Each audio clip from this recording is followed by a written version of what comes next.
Okay, so continue. So I mean, I guess it's the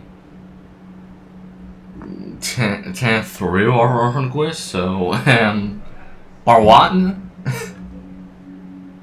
I can confirm that Fatui forces have arrived in Sumeru City. Furthermore, Irminsul seems to be undergoing some kind of mutation. Evil branches are beginning to grow. Things that do not belong to this world are slowly but surely materializing. Sorry, I couldn't think of any other word to describe it. They don't seem to be fully formed physical entities yet, after all. But they are gradually becoming real. A baleful tree climbing up into the heavens. Speaking of Dottore, I have some information on that front as well. Warner recounts how he and Paimon went to the meeting point only to find no one waiting for them. I didn't think it was wise to state this out in the open.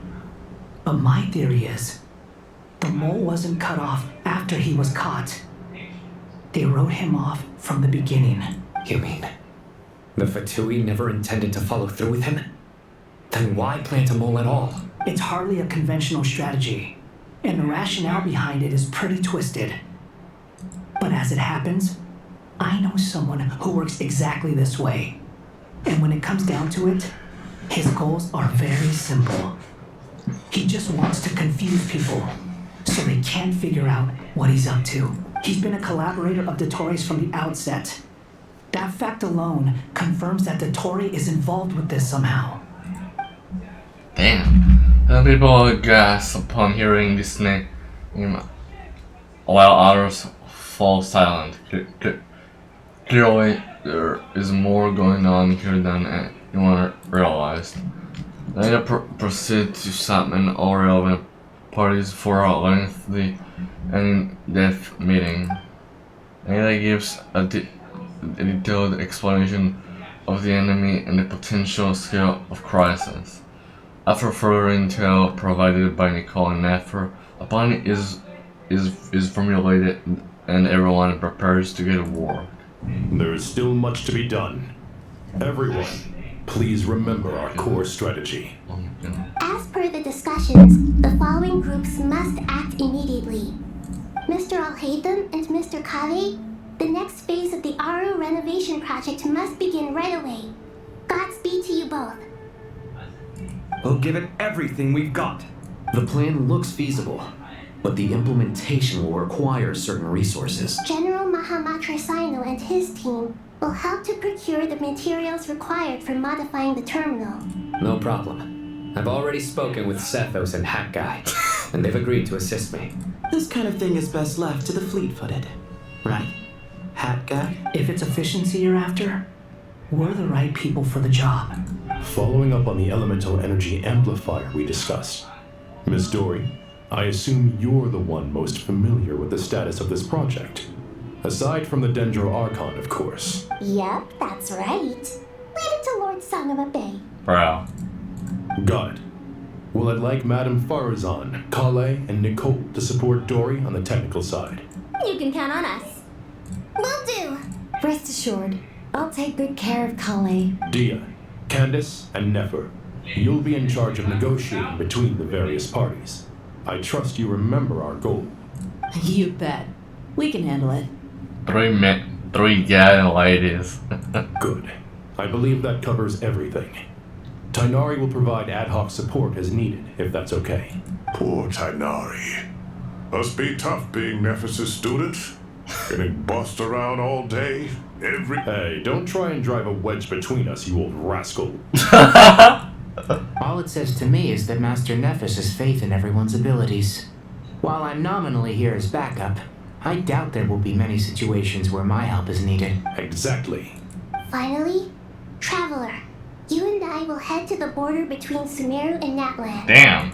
Once that task is complete, I'll be asking some of you to accompany me to the Eternal Oasis. The Eternal Oasis?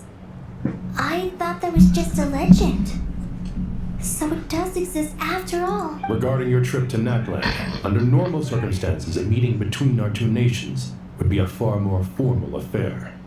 Unfortunately, Sumeru is all but completely cut off from the outside world at present, so regretfully, we won't be able to give the Pyro Archon Mawika the grand reception that she deserves.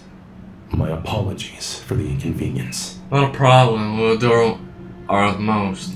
No point putting too much pressure on yourselves. That goes for everyone. Right. Especially you, Dendro Archon. I'm sure you're still feeling quite weak. Don't worry about me. The Dendro Dragon's life force will sustain me. Plus, we'll be there every step of the way. Nahida will be just fine. Yes. I believe in myself. And I believe in every one of you. Well, time to get going. To what extent we can implement the final plan depends on how successfully the Akasha can be modified and configured. And to make sure the configuration works, Aru will also need some further optimization.